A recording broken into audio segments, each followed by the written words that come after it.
की कथा सुनते हैं। केवल 1 मिनट में मैं ग्रंथ ले लूँ, तब तक 1 मिनट हम भगवान नाम का उच्चारण कर लेते हैं। जय जय श्यामा, जय जय श्याम, जय जय श्री वृंदावन धाम। जय जय श्यामा, जय जय श्याम, जय जय श्री वृंदावन धाम।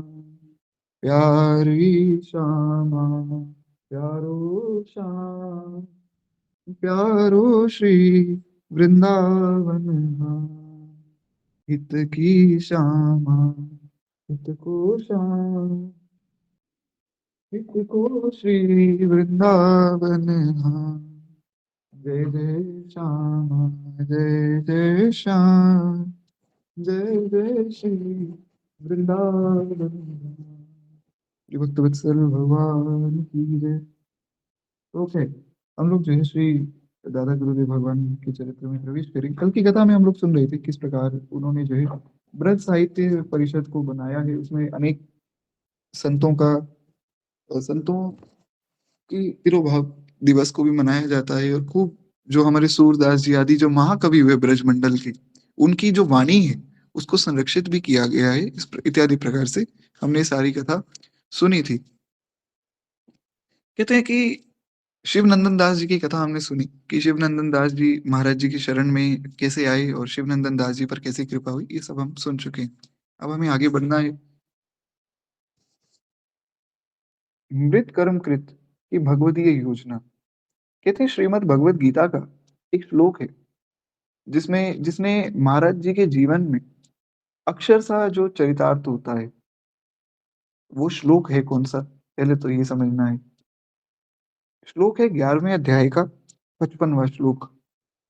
और ये श्लोक में कहा क्या गया है, कहते हैं कि इसमें भगवान ने अपने भक्त की 5 असाधारण विशेषताओं को बताया है। जो पुरुष मेरा कार्य करने वाला है, मेरे परायण है। ये बहुत ध्यान से सुनिएगा। मत कर्म कृतम, यानी कि जो मेरा ही कर्म करता है, मेरे ही परायण है, मेरा ही भक्त है। मद भक्तः, और कहते हैं कि आसक्ति से रहित है, संग वर्जितः। ये भगवत गीता का श्लोक ही मैं आप लोगों को सुना रहा हूँ, 11वें अध्याय का 55वां श्लोक है।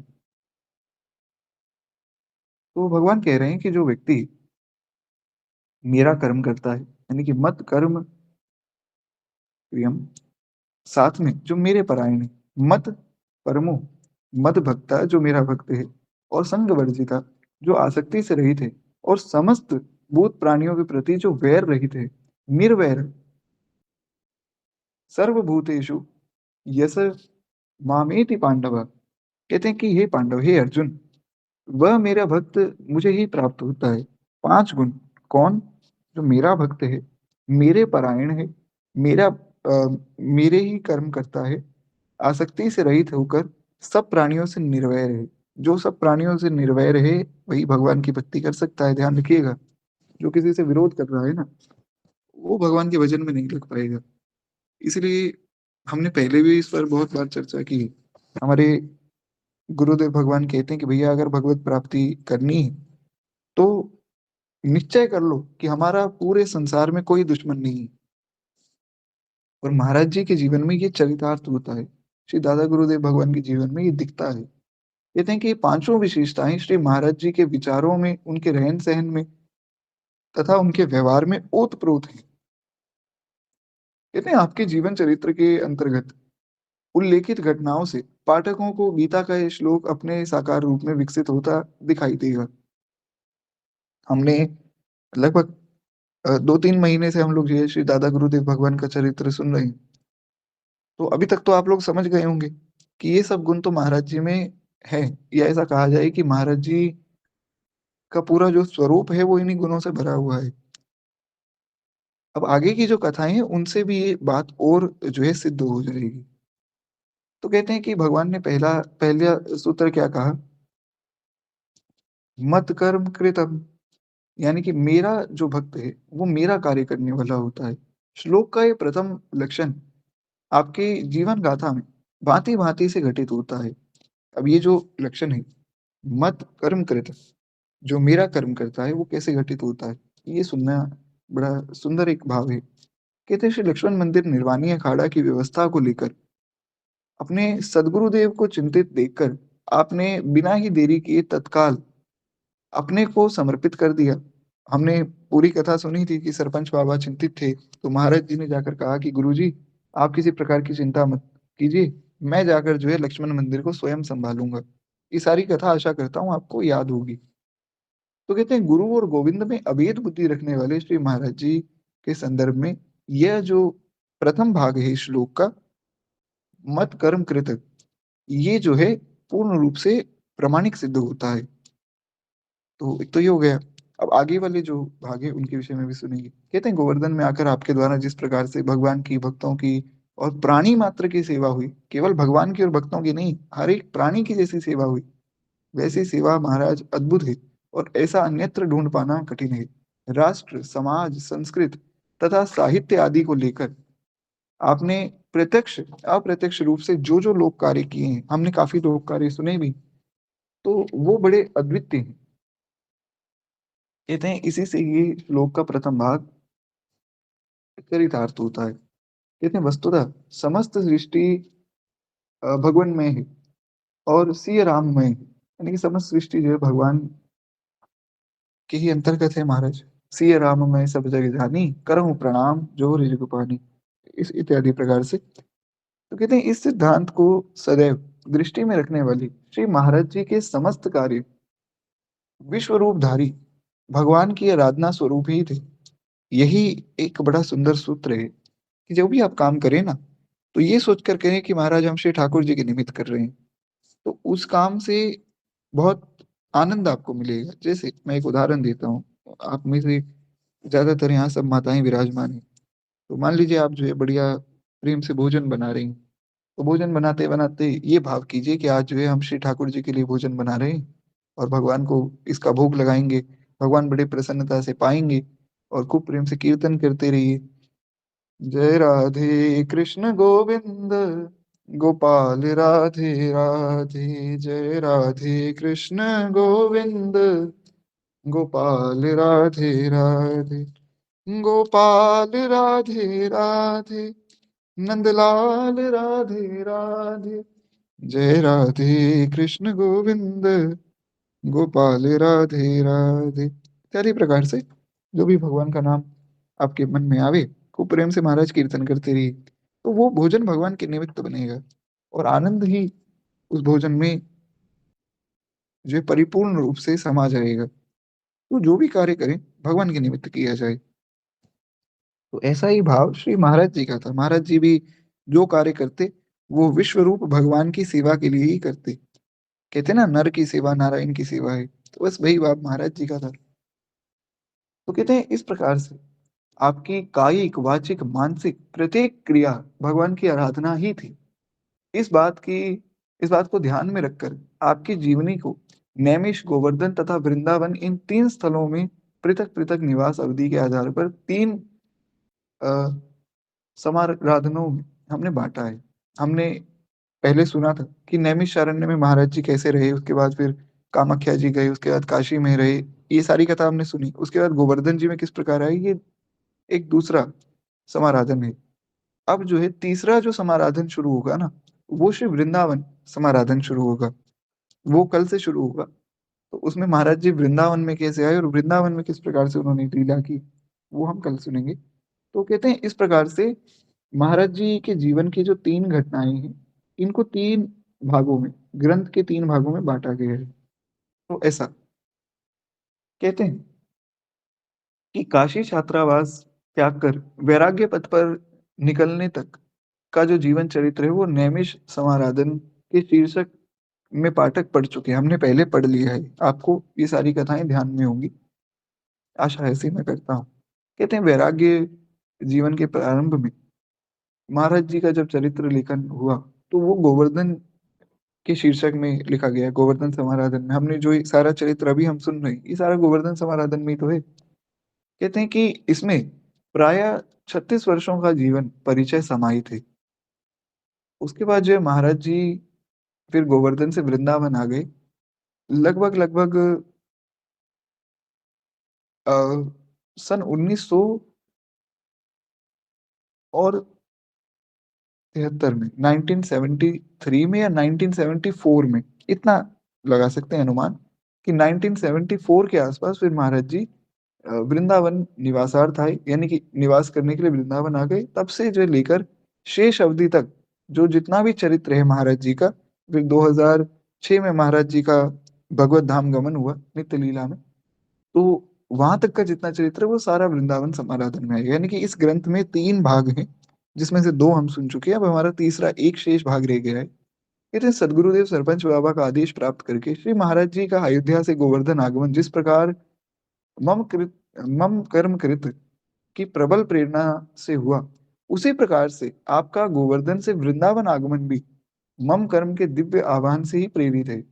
आपके इस कार्य के फलस्वरूप आपने भक्तमाल जी के भाष्य के रूप में एक महनीय और शाश्वत धर्म का कार्य किया है।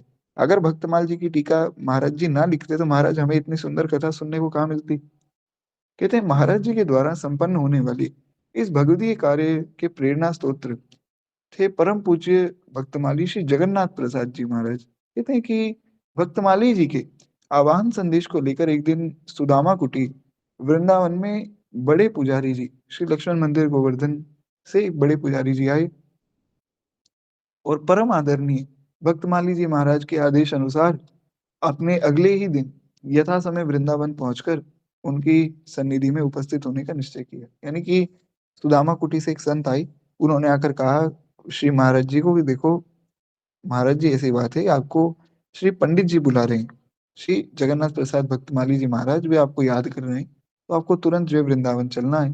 तो महाराज जी ने सोचा अगले दिन हम वृंदावन चलेंगे, और यहीं से महाराज जी के स्थायी वृंदावन निवास की भूमिका बनी। अतः कुछ एक आवश्यक बातें कहकर अब हम जो है श्री गोवर्धन समाराधन को यहीं पूर्ण करते हैं, फिर वृंदावन की ओर हम बढ़ेंगे। कुछ एक दो बातें श्री गुरुदेव भगवान बता रहे हैं, थोड़ा सा ध्यान से सुनिएगा। कहते हैं उत्तर काल में श्री महाराज जी के मुख से यदा कदा जो है प्रश्नानुसार श्रवण की गई कुछ सूचनात्मक जानकारियां श्री नैमिष समाराधन में लिखने का मुख्य आधार है। जो बातें श्री महाराज जी ने स्वयं बताई ना, वही यहाँ इस ग्रंथ में लिखी गई, या उनके मित्रों से पूछी गई, या उनके परिवारी जनों से जो पूछी गई, तो वो सारी बातें हम पहले सुन चुके हैं। अब देखिए ये एक मैं बड़ी विशेष बात यहाँ आपको निवेदन कर दूं कि जो अभी तक की कथा हमने सुनी थी ना, ये सारी कथा तब तक की है जब तक श्री गुरुदेव भगवान दादा गुरुदेव की शरण में नहीं आए थे, उसके पहले की सारी कथा है। आगे की जो कथा होगी ना वृंदावन की, आगे की सारी कथा में महाराज जी जो है दादा गुरुदेव भगवान की शरण में ही थे। लगभग 26 साल वे दादा गुरुदेव भगवान की शरण में रहे। तो आगे की जो कथा है महाराज जी ने स्वयं अपनी आंखों से सारी कथा देखी, तो वो कथा सुनने में और भी रस आएगा। तो कहते हैं इस प्रकार से महाराज जी से हमने जो जो प्रसंग सुने वो सुना दिए, उनके परिवारी जनों से, उनके सहपाठियों से, उनके मित्रों से, अन्य अन्य संतों से जो जो सुना वो सब यहाँ हमने कह दिया। घटनाओं के संबंध का जहाँ ज्ञान था वहां उनको लिख दिया गया, जहां ज्ञान ही नहीं था कि कौन सी घटना कब हुई वहां नहीं लिखा गया। अनुमान के आधार पर संबंध दिए गए हैं, ऐसा कोई पक्का नहीं। इसलिए जब भी मैं संबंध बताता हूं तो ऐसा कह देता हूं कि शायद 1973 या 1974 के आसपास का जो समय, उस समय की बात है। खैर हमें उन संबंधों से ज्यादा कुछ खास काम भी नहीं, हमें तो लीला का आनंद लेना है। कहते हैं गोवर्धन समाराधन में भी न्यूनाधिक अनुमानतः जैसे शब्दों का प्रयोग किया गया है, जो मैंने अभी आपको बात बताई वही यहाँ कही गई। कहते हैं कि गोवर्धन में निवास जब महाराज जी कर रहे थे तब अनेक विद्वानों के लेख वहां पर प्राप्त भी हुए, जिन्होंने महाराज जी की स्मृति में कुछ ना कुछ लिखकर भेजा। और उनमें से कुछ जो है महाराज जी के उस समय निकट सहयोगी भी थे, इसलिए उनके लेख जो है यहाँ भी लिखे गए। यानी कि उनकी बातों से जो जो कथाएं पता लगी वो फिर यहाँ भी लिखी गई। देवकीनंदन कुमेरिया जी प्रमुख हैं, और इन विद्वानों के लेखों में जिन घटनाओं का उल्लेख है उन घटनाओं का उल्लेख हमने यहाँ किया गया है, ताकि सब लोग उसे प्रेम से पढ़ सकें। अन्य कुछ घटनाओं को संक्षिप्त रूप में लिखा गया है, उन्हें विस्तार से जानने के लिए पाठक जो है श्री महाराज जी के गोवर्धनवासी निज जनों के लेखों को पढ़ें। अगर और भी किसी को जानना हो तो वहां के जो संत हैं उनके लेख को जो है पढ़ना चाहिए। तो कहते हैं कि महाराज गोवर्धन निवास की कुछ घटनाओं को इस दास ने स्वयं श्री महाराज जी के मुख से सुना है। अब जो स्वयं महाराज जी ने बताई वो तो वैसी की वैसी लिख दी। बाकी जो घटनाएं हैं जो अन्य अन्य लोगों के मुख से सुनी है तो जैसी उनके मुख से सुनी वैसी यहाँ लिख दी गई।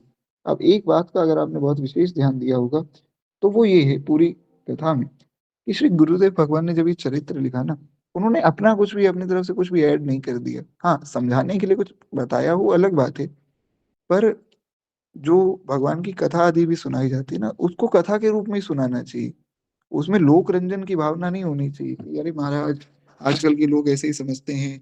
जैसे बीच में एक वो फिल्म बनाई गई थी ना रामायण पे, भगवान जाने क्या तो उसका नाम था। तो बोले कि आजकल के जो छोटे बच्चे हैं उनको इस भाषा में समझ आता है, तो इस भाषा में समझाना चाहते हैं। भगवान जाने कुछ तो नाम से बनाई गई थी, काफी विरोध भी हुआ था।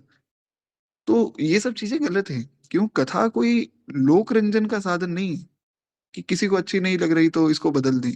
आपको अच्छी नहीं लग रही तो भैया आपके पाप कर्म है जो आपको रोकते हैं।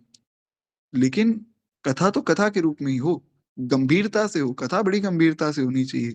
ये हंसना, ठिठोली करना और ये सब इधर उधर की बातें करना ये कथा का कोई नियम नहीं। हाँ ठीक है, कोई ऐसा हास्यास्पद कोई प्रसंग आए जिसमें खूब खिलखिलाकर सब भक्तजन वैष्णव जन हंसे, वो अच्छी बात। पर कथा का ही मजाक बना देना, एक कथा को ही हंसी बना देना, ये अपराध है। बड़ी गंभीरता से कथा होनी चाहिए। और साथ में हमारे महाराज जी की कथा में कभी आप जाएं, वहां जाकर आप जो है खूब तालियां बजाने लग जाए ना बात बात पर, महाराज जी तुरंत डांट देते हैं कि भैया ये ताली मत बजाओ, ध्यान से सुनो। ताली बजवाने के लिए हम यहाँ नहीं आए, कथा सुनाने आए। तो इसलिए कथा को जो है बड़ी गंभीरता से सुनाना भी चाहिए और सुनना भी चाहिए। उतनी गंभीरता से सुनना चाहिए, क्योंकि कथा जो है हमारे कल्याण की बात है।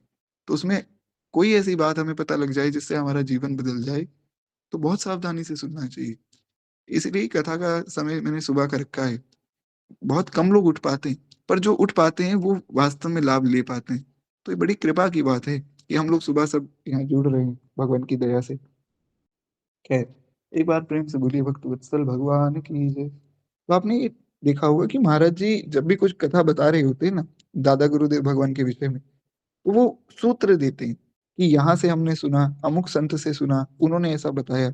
ये बड़ी विशेष बात है। केवल प्रामाणिक संतों की बात को ही हमें समझना चाहिए। कहते हैं इस प्रकार से जो जो बातें महाराज जी से सुनी हमने वो वैसे लिख दी, जो अन्य अन्य संतों से सुनी वो उनके भाव में लिख दी। और उन सबको यथामति यहाँ लिखने का प्रयास किया गया है। जिन प्रसंगों को जिनके संवत का अनुमान नहीं है उनको यहाँ फिर क्रम में दे दिया। संवत की निश्चित जानकारी बिना घटनाओं की जानकारी के कहना बड़ा कठिन है। तो इसलिए जैसा यहाँ लिखा गया वो जितना जितना ध्यान में था उतना लिखा गया। आगे जो है श्री वृंदावन समाराधन में अनेक घटनाएं प्रसंग ऐसे भी हैं जो दास के सामने हुए हैं, तथापि उनके निश्चित संबंध फिर भी स्पष्ट नहीं है। तो भी कोई बात नहीं, उन घटनाओं को हमें सुनना है। मुख्य रूप से एक अंदर की बात ये है कि महाराज मान लीजिए आपने जान भी लिया कि अमुक कथा उस साल हुई, पहली बात तो ना तो वो आपको याद रहेगा ना मुझे याद रहेगा। दूसरी बात हम याद रख के करेंगे भी क्या, हमें तो कथा सुननी है, उस कथा से प्रेरणा लेनी है। तो हमें बस वो कथा और उसकी प्रेरणा याद रहे, संबत याद रहे ना रहे कोई बात नहीं, तो निश्चिंत रहिए।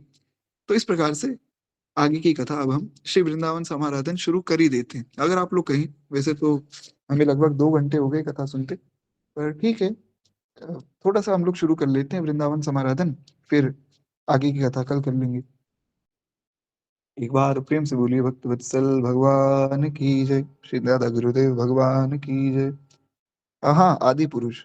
तो ये जो आदि पुरुष मूवी बनी थी ये इस प्रकार से ऐसी सब चीजें नहीं होनी चाहिए, गलत बात है। तो खैर हम लोग जो है वृंदावन में प्रवेश करें। कहते हैं वृंदावन में महाराज जी किस प्रकार आए और वहां किस प्रकार उन्होंने भक्तमाल जी को लिखा है, वो हमें समझना है। कहते हैं भक्तमाली पंडित श्री जगन्नाथ प्रसाद जी एक भक्तमाल जगत के पितामह थे। यानी कि भक्तमाल जगत के जो ये भक्तमालियों का जो जगत है, जितने भी भक्तमाली जन आज भी हैं और पहले भी जो हुए हैं, उनके पितामह के रूप में, उनके निर्देशक के रूप में श्री जगन्नाथ प्रसाद भक्तमाली जी महाराज रहे हैं।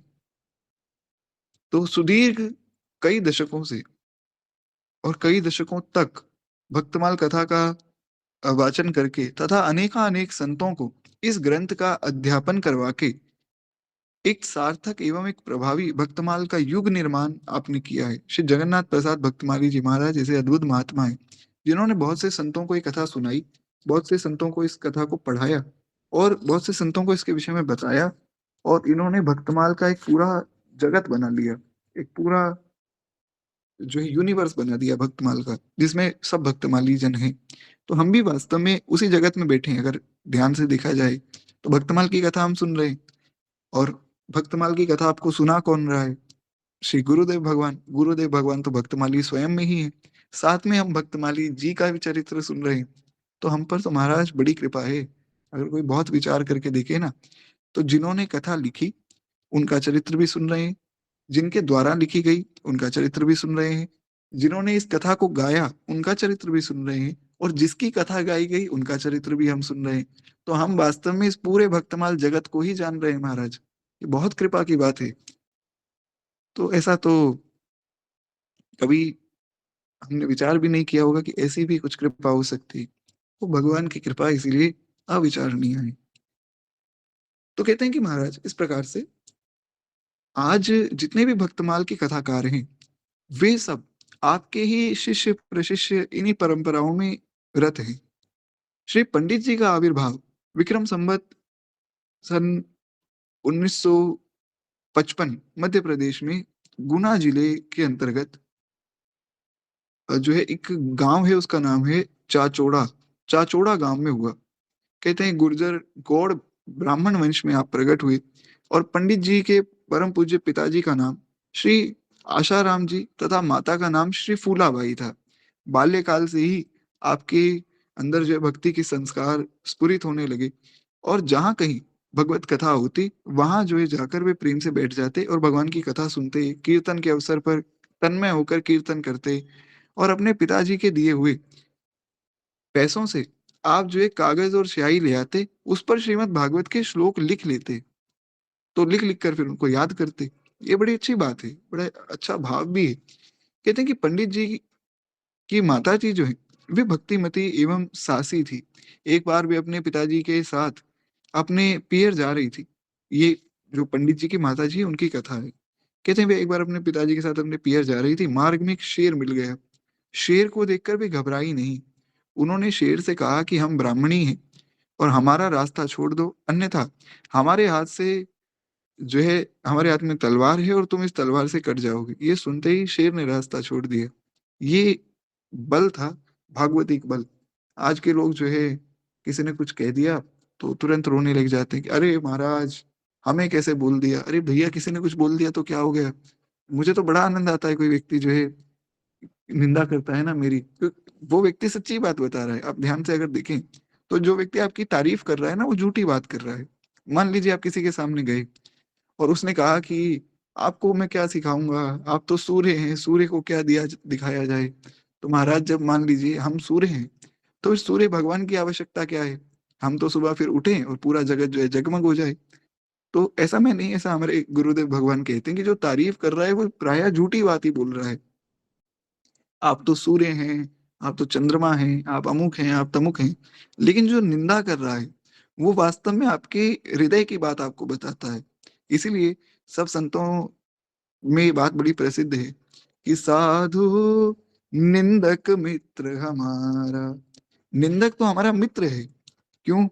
श्री कबीर बाबा ने कहा कि निंदक नियरे राखिए, आंगन कुटी बधाए।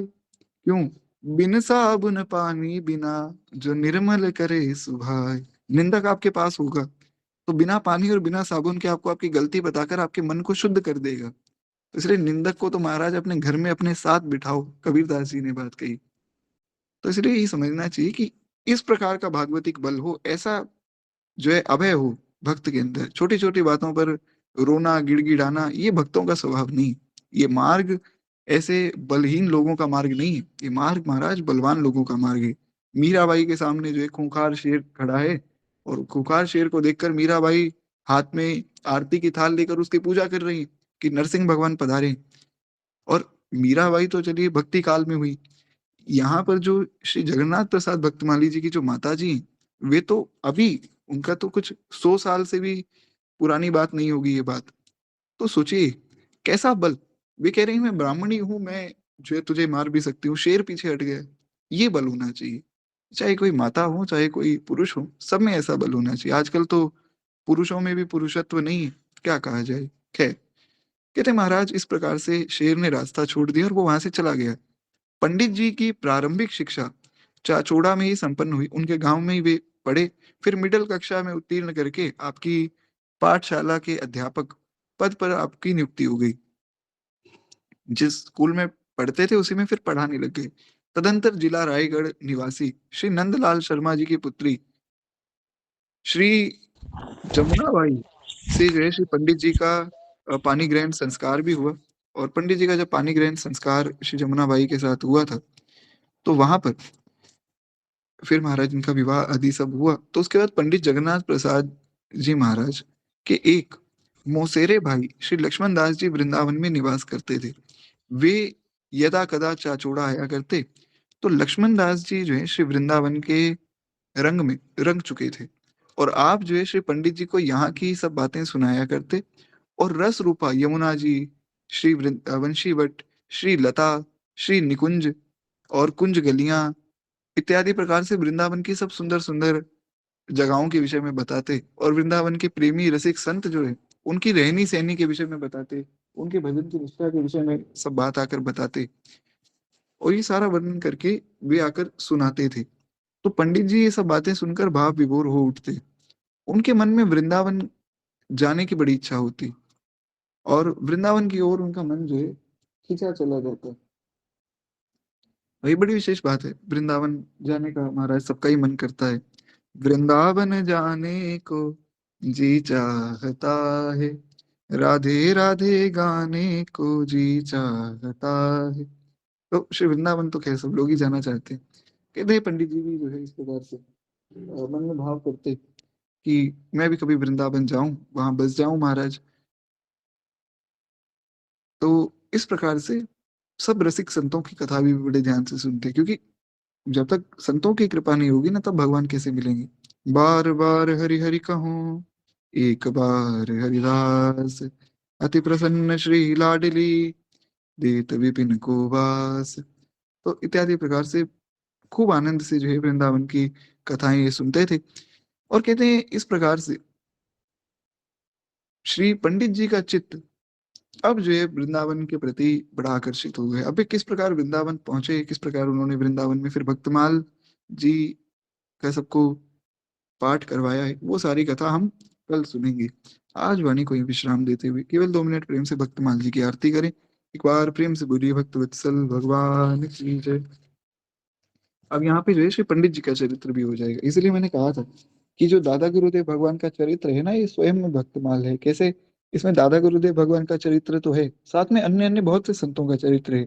हमने स्वामी जी का चरित्र सुना, स्वामी श्री रामसुख दास जी महाराज, श्री पंडित गया प्रसाद जी महाराज, श्री राधा बाबा, श्री देवकी नंदन कुमेरिया जी और अन्य अन्य जितने भी संत हैं, हमने काफी संतों का चरित्र इसमें सुना है। तो कल जो है श्री जगन्नाथ प्रसाद भक्तमाली जी महाराज का चरित्र हम सुनेंगे। तो केवल 2 मिनट प्रेम से हम लोग भक्तमाल जी की आरती करें। एक बार प्रेम से बोलिए भक्त वत्सल भगवान की जय। इस धन्य नाभा भारती की आरती आरत हरे, ये भक्त भगवत की कथा सब विश्व का मंगल करे। इस धन्य नाभा भारती की आरती आरत हरे, नर जाति जब माया विवश